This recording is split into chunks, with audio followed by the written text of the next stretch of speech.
خانقاہ اسماعیل، یہ سب سے پہلی گادی، سب سے پہلا سلسلہ اور سب سے پہلے اہل طریق کا مسئلہ اسی کعبے کے صحن سے دنیا میں چھایا۔ بس دنیا کی آپ کو اب اسماعیل علیہ السلام کے بعد کوئی نبی اور رسول دنیا میں آیا ہی نہیں۔ اب جتنے بھی آئے، باپ کے بعد بیٹا، بیٹے کے بعد بیٹا، بیٹے کے بعد بیٹا، بیٹے کے بعد بیٹا، بیٹے کے بعد بیٹا، نہ بھائی نہ چاچا۔ یہ سنت ہے انبیاء کی۔ اب یہ جو باپ کے بعد بیٹا، بیٹے کے بعد بیٹا، بیٹے کے بعد بیٹا، یہ امامت کے مصلے پر نہیں آئے۔ یہ بات اچھی طرح یاد رکھیں۔ اگر کوئی مولوی، کوئی مفتی یہ کہتے کہ یہ امامت کا مصلہ ہے تو یہ اس کے قول میں چھوٹا ہے۔ یہ امامت کا مصلہ نہیں ہے۔ کیوں؟ امامت کا مصلہ نبوت و رسالت کے ساتھ ملک شام کی طرف چلا گیا۔ کہاں چلا گیا؟ ملک شام کی طرف، جہاں 70,000 انبیاء و رسول تشریف لائے ہیں ان کے ساتھ ہے۔ نبوت و رسالت کے ساتھ امامت کا مصلہ بھی وہیں پر ہے، یہاں نہیں۔ یہاں ولایت کا مصلہ چلا۔ چلا حضرت اسماعیل علیہ السلام کی وفات کے بعد ولایت کا مصلہ چلا، امامت کا نہیں۔ حالانکہ حضرت ابراہیم علیہ السلام نے اپنے خاندان میں امامت کے مصلے پر رب سے مانگا تو رب نے عطا کر دیا، رب نے عطا کر دیا، مگر شرط کب؟ زمانے کو بتانا ہے۔ نبی و رسول وہاں ہے، نبی و رسول کا درجہ بلند و بالا ہوتا ہے، مگر یہاں اسماعیل علیہ السلام کی اولاد سے باپ کے بعد بیٹا، بیٹے کے بعد بیٹا، جتنے بھی آئے وہ کوئی نبی و رسول نہیں تھے، جتنے بھی تھے وہ ولی تھے۔ کیا تھے؟ ولی تھے، کعبے کے والی تھے، متولی تھے۔ اب پہچان کے لیے آپ کو بتا دوں، پریزیڈنٹ آف کعبہ تھے۔ کیا تھے؟ پریزیڈنٹ آف کعبہ تھے۔ کمیٹی تھی، 12 لوگوں کی کمیٹی اس وقت سے چلی آ رہی ہے۔ اسماعیل علیہ السلام کے اولاد میں 12 لوگوں کی کمیٹی تھی وہاں پر، اور اس کمیٹی کا سردار اسماعیل کا بیٹا، بعد میں ان کا بیٹا، بعد میں ان کا بیٹا۔ کعبے کی چابیاں بھی انہیں کے پاس، کعبے کا دیکھ بھال بھی انہیں کے پاس، مہمان نوازی بھی انہیں کے پاس۔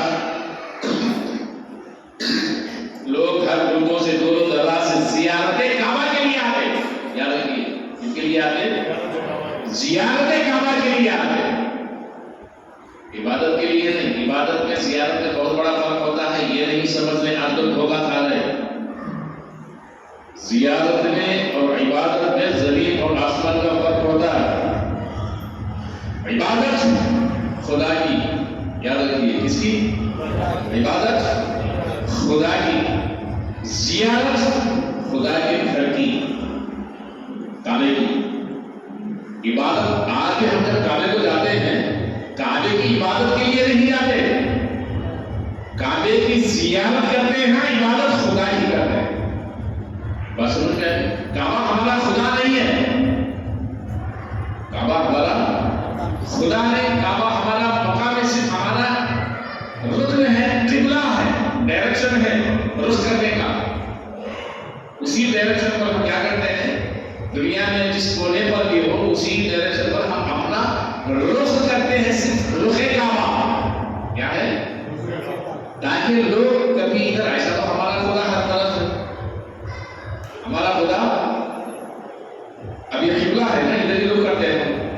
اس بات کا مسئلہ یہ نہیں ہے، سوال ایسا نہیں کہ ہمارا خدا اسی طرف ہے، اس طرف نہیں ہے۔ بات سمجھ میں آئی؟ ہمارا خدا تو ہر طرف ہے، عرش پر بھی ہے، کرسی پر بھی ہے، لوح پر بھی ہے، قلم بھی ہے، سدرت بھی ہے، جنت بھی ہے، آسمانوں پر بھی، زمینوں پر بھی، تحت السماء میں بھی، مشرق و مغرب و جنوب و شمال میں بھی، یہاں بھی وہاں بھی، خدا تو ہر جگہ ہے۔ مگر قبلے کے لیے، اپنے رخ کے لیے صرف ایک ہی مقام کو چنا، یہ ہم نے نہیں چنے، بس سمجھ میں آ رہی؟ اور آدم علیہ السلام سے لے کر حضرت عیسیٰ علیہ السلام 1,24,80,000 لمحوں پشیدر جتنے بھی نبی و رسول آئے انہوں نے بھی نہیں چنا. یہ بات اچھی طرح یاد رکھیں. کوئی نبی و رسول اپنے لیے ایک مقام، ایک رخ، سب کا ایک ہی رخ ہو نہیں چنا. اور اس وقت آدم علیہ السلام جب کعبے کی تعمیر کے بعد مسجد یعنی بیت المقدس بنائے 40 سال کے بعد، تو وہ بنا عبادت خانہ، خدا کی عبادت کرنے کے لیے. کس کے لیے عبادت؟ کس کی؟ خدا کی عبادت کرنے کے لیے. وہ مسجد دنیا کی پہلی بیت المقدس جس کا نام ہے، مقدس کا. تو پھر کعبہ کیا ہوا؟ پہلے بڑا خانہ ہی نہیں. بیت المقدس سے 40 سال پہلے کعبے کی تعمیر ہوئی. 40 سال حضرت آدم علیہ السلام یہیں پر ٹھہرے، اسی گھر میں، اسی کعبے میں، اسی جگہ پر تھے. پھر 40 سال کے بعد تعمیر ہوئی بیت المقدس کی. اب وہ کہنا عبادت گاہ. کیا ہے وہ؟ عبادت گاہ. اللہ کی عبادت وہاں ہوتی.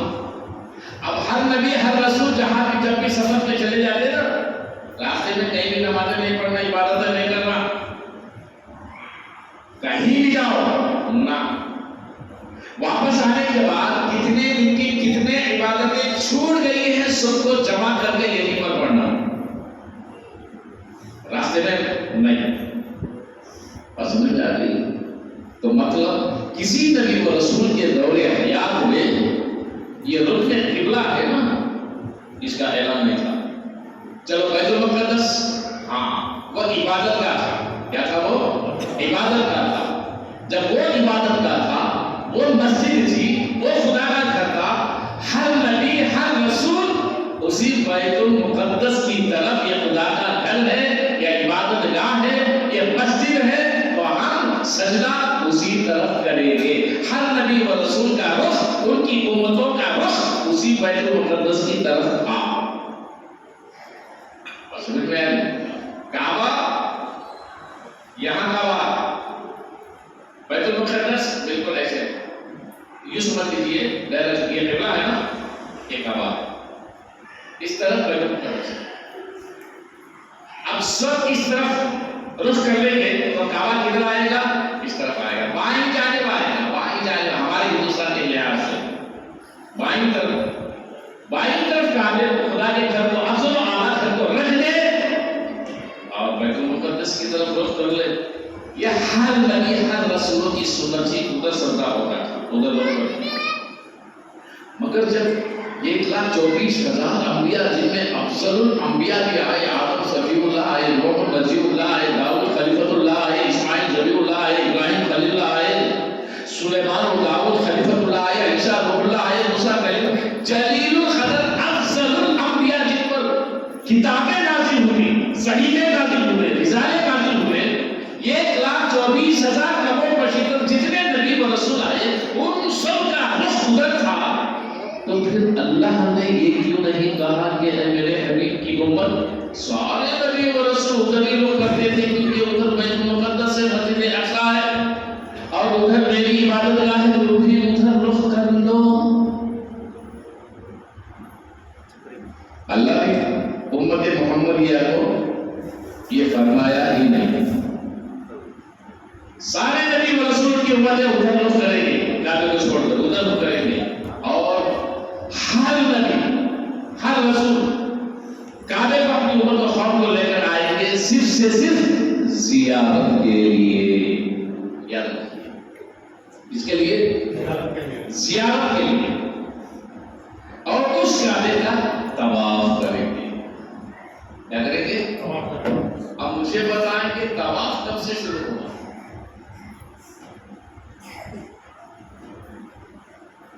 طواف کب سے شروع ہوا؟ حضرت آدم علیہ السلام نے تو خدا کا گھر پتھر پہ پتھر تو کہہ دیا اب اس کے اوپر غلاف بھی نہیں، کپڑا بھی نہیں، نشان بھی نہیں، چونا بھی نہیں، رنگ بھی نہیں، صرف پتھر کو پتھر جوڑ دیا اور کہہ دیا یہ خدا کا گھر تو یہیں بیٹھ کر عبادت کروں گا۔ تو طواف اس گھر کا جو سب سے پہلے رسول نوح علیہ السلام دنیا میں تشریف لائے، اور اللہ نے فرمایا میں طوفان بھیجنے والا ہوں، تیرے جتنے بھی چاہنے والے ہیں ان کو بلا لے۔ آپ نوح علیہ السلام نے آواز لگائی،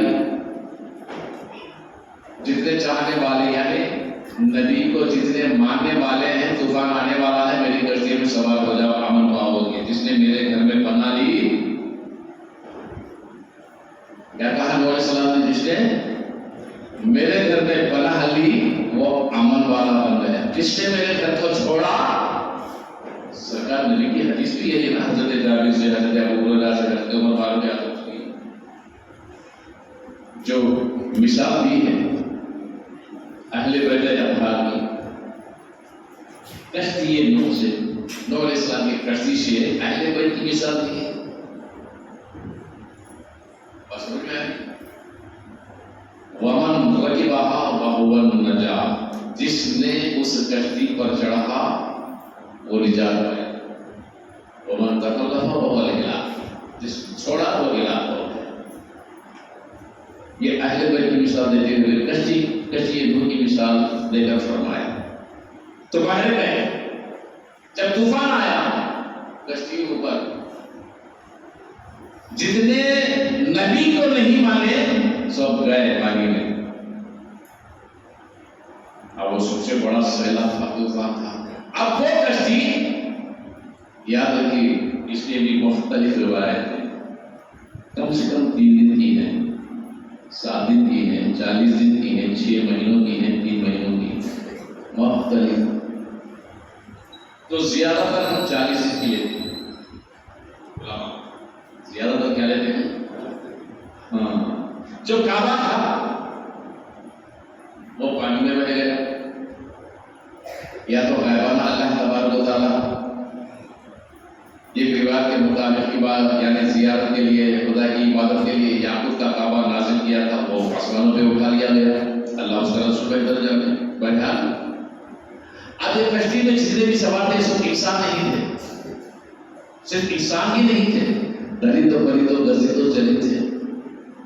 آج زمینوں کے اوپر 6000 قسم کی مخلوق، پانیوں کے اندر 12000 قسم کی مخلوق، جانور جو اللہ کی مخلوق ہے، ان میں سے ہر ایک جوڑا اس کشتی میں تھا۔ وہ کشتی 5 مالے کی تھی۔ کتنے مالے؟ صرف 2 لکڑیوں سے بنائی تھی۔ لکڑیاں لانے والا کون تھا؟ حلاج۔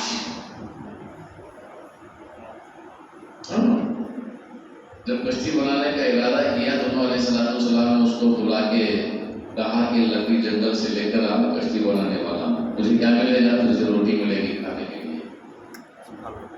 اب روٹی کے لیے وہ جنگل گیا، صرف 2 لکڑیاں لایا، ایک لکڑی کان میں رکھ کے لایا، ایک لکڑی دانتوں میں کر کے لایا۔ وہ 2 لکڑیاں جب زمین پر ڈالا تو زمین، اب وہ کتنا، اب بولا ہے نوح میں نے تمہارا کام کر دیا، مجھے روٹی دو۔ اب حضرت نوح علیہ السلام کے پاس ایک ہی روٹی تھی، تو انہوں نے کہا اچھا منہ کھولا۔ تو حضرت نوح علیہ السلام نے آدھی روٹی توڑی، آدھی روٹی منہ میں ڈالا،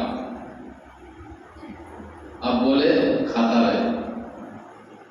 اب وہ آدھی روٹی صبح کھایا، شام کھایا، رات کھایا، 1 دن کھایا، 2 دن کھایا، ہفتہ کھایا، مہینہ کھایا، برس کھایا، پتہ نہیں کتنے سال کھایا، کھا کے ہی جا رہا ہے تو روٹی ختم نہیں ہوگی۔ مدت کے بعد نوح علیہ السلام نے ایسا کیسا کر دیا، یہ روٹی ختم نہیں ہوگی، کتنے سال سے کھانا جاتی، روٹی ختم نہیں ہوگی، چاول کھانا، چاول کھانا، چاول کھانا۔ بیزار آ کر اس نے کیا کیا؟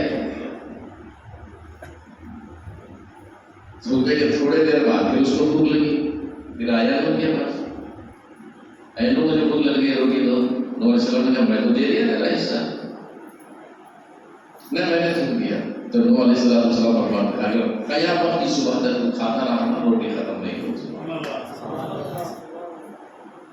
یہ پیغمبروں کے دستے مبارک کی برکت ہے. ایسا معاملہ ہمارے نبی کے ساتھ بھی ہوا ہے، جو کھجور کا مشکیزہ دیے تھے، برسوں کھجور کھا رہے تھے مگر وہ مشکیزے میں کھجوریں ختم نہیں ہو رہے تھے. یہ الگ بات ہے. تو کشتی بن گئی 5 مالے کی. یہ کہ جب مالک کی چوڑائی لمبائی آج کے حساب سے بتائے ہیں. آپ لوگ ٹرین میں بیٹھتے ہیں نا؟ نہیں بیٹھتے؟ سپر فاسٹ ٹرین میں بیٹھ کر ڈبے میں بیٹھ کر جب واپس ہو جاتے ہیں نا، جو ڈبا ہوتا ہے نا، ایسے 500 ڈبے صرف ایک مالے میں بیٹھتے ہیں. کشتی اتنی بڑی تھی وہ زمانے میں، یہ 2 لکڑیوں سے بنا. تو مطلب ساری مخلوق اس کے اندر لے لیا. اب وہ کشتی گول، ایسا نہیں کہ سیدھا ایسا گئی یا ایسا گئی نہیں، گھومتی رہی گول، گھومتی رہی گول.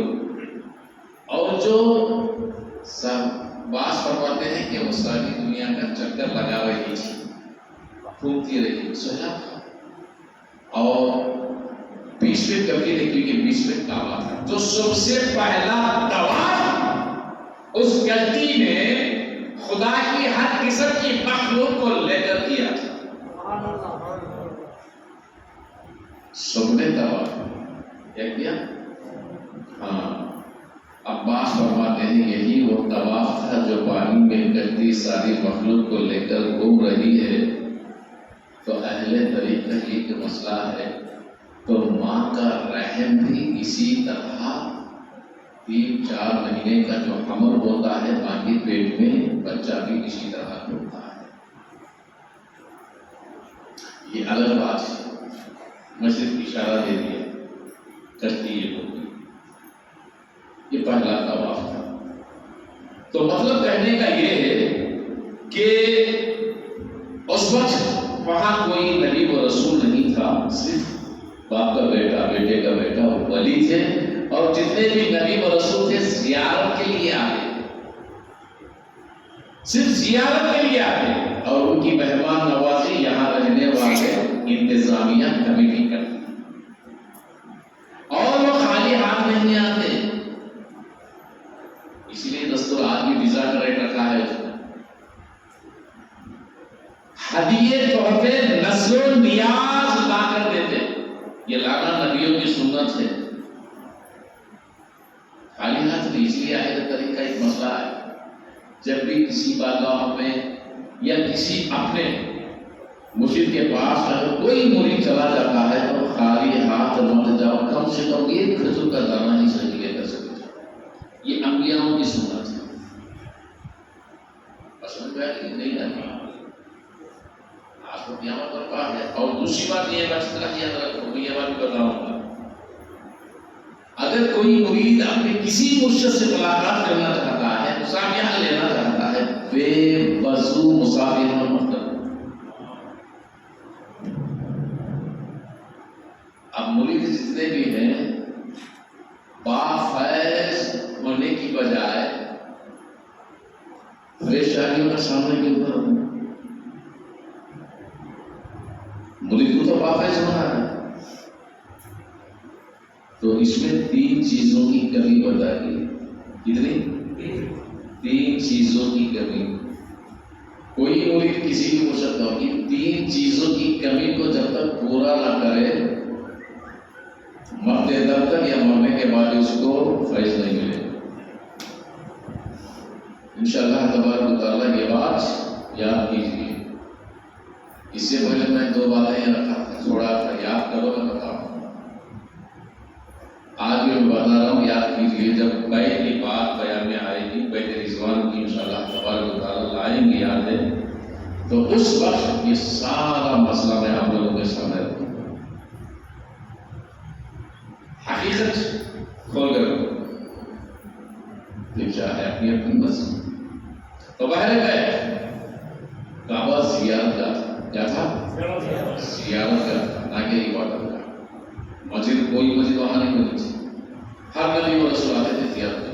اب آپ کے بعد بیٹا بیٹے کی بات ہے، جب حضرت خاندان بنی ہاشم سلسلہ اسماعیل سے، خاندان بنی ہاشم سے پھر حضرت عبد المطلب کون؟ مجھے ایک بات بتائے، عبد المطلب کی معنی کبھی سمجھے گا؟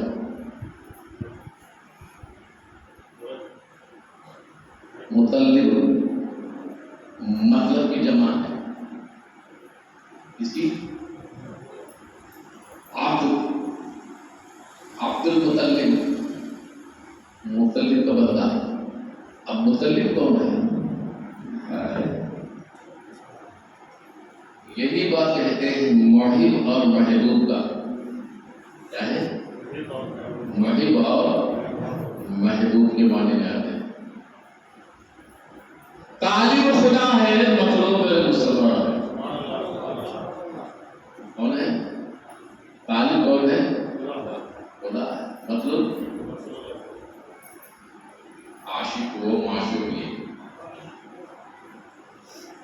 عاشق ہو،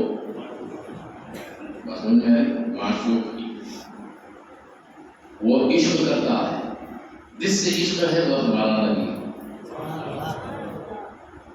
سمجھ میں عاشق ہو، معشوق، محب ہو، محبوب۔ اب یہ محبوبیت تقسیم ہوئی خاندان مصطفیٰ میں حضرت ابراہیم علیہ السلام سے صبح قیامت تک امام مہدی، محبوبیت ہی تقسیم ہو رہی ہے، اور ایسی محبوبیت اس کا محب خدا،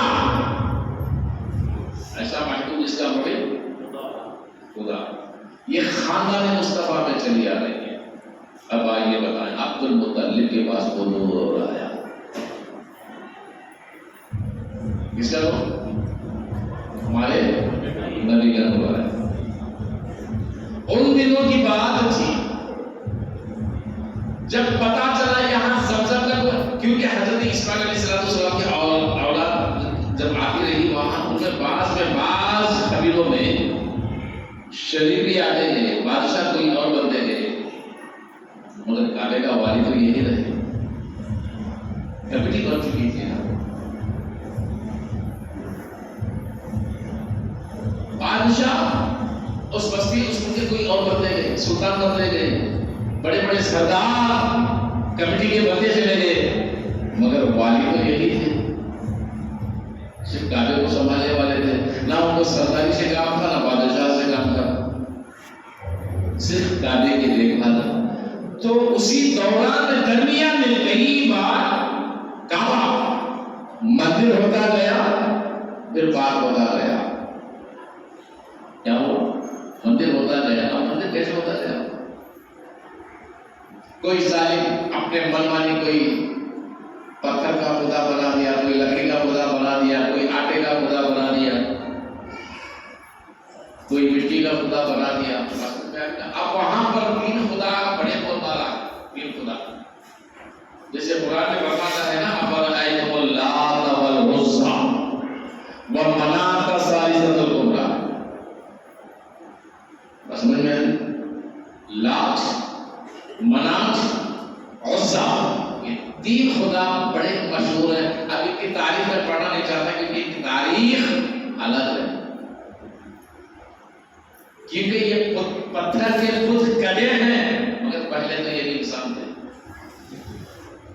مگر کیوں پتھر کے ہوئے یہ تاریخ بڑی ہے۔ مسیح عیسیٰ ہوں گے، یہ بہت مشہور تھے، اور کئی بار ناپاک ہوتا ہے، مندر بنتا ہے۔ بعد میں جب دور بنی ہاشم سے عبد المطلب تک آیا، وہ مندر ہی رہا 360 پت، اور سارے صحنے یعنی حرم کے اندر 1000، سارے شہروں میں ہزاروں نے 5000 سے دیا، گھر میں باہر گلی میں۔ اب ہمارے ہندوستان میں ہر 15 کلومیٹر پر جب مسجد ملتی ہے، اس وقت وہاں ہر 5 قدم پر ایک خدا ملتا،